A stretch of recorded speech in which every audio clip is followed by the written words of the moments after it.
It may seem impossible to capture time, a piece of history, and share it with younger generations, but the Brooks Museum has managed to do just that. Celebrating the efforts of the first settlers in southeast Alberta, the Brooks Museum has several intricate exhibits. Like all prairie towns at the turn of the century, agriculture was a key source of food, income, and growth.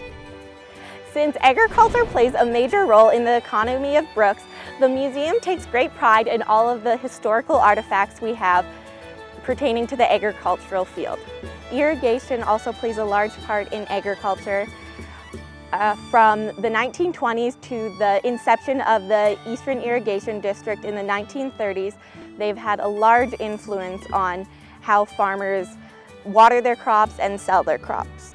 Madison says the area around Brooks became known as the Eastern Irrigation District, and it is now larger than the entire province of Prince Edward Island. The irrigated land encouraged settlers to come to Brooks and help the tiny community to grow. Walking through the village's many buildings provides a glimpse into a long-forgotten way of life.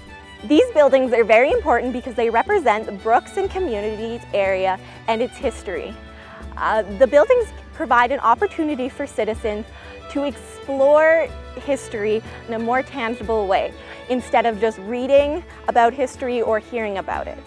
The village has several turn-of-the-century buildings, including a general store, school, CP rail station, and several homes. Sarah King's house has an inspiring story to tell. Sarah moved to Brooks in the 1930s when the town did not have a hospital. For 5 years, Sarah, a trained nurse, took maternity cases into her own home. At times, there were up to 7 pregnant women staying with her in her tiny 2-bedroom house.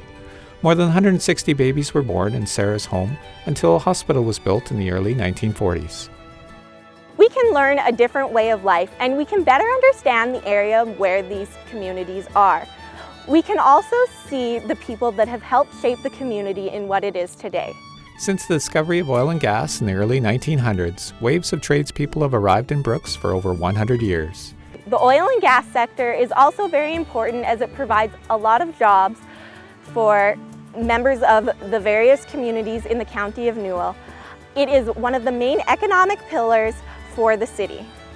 According to the city of Brooks, the late 1970s and early 1980s saw fossil fuel development explode in the region, and Brooks's population nearly doubled in size to almost 8,000 citizens. On the grounds, there are several pieces of oil field equipment for visitors to view.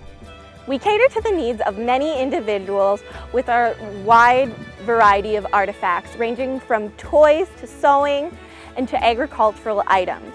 We allow people to explore, do research, and we have a large amount of photos and information on the area. For Go on Shaw TV, I'm David G.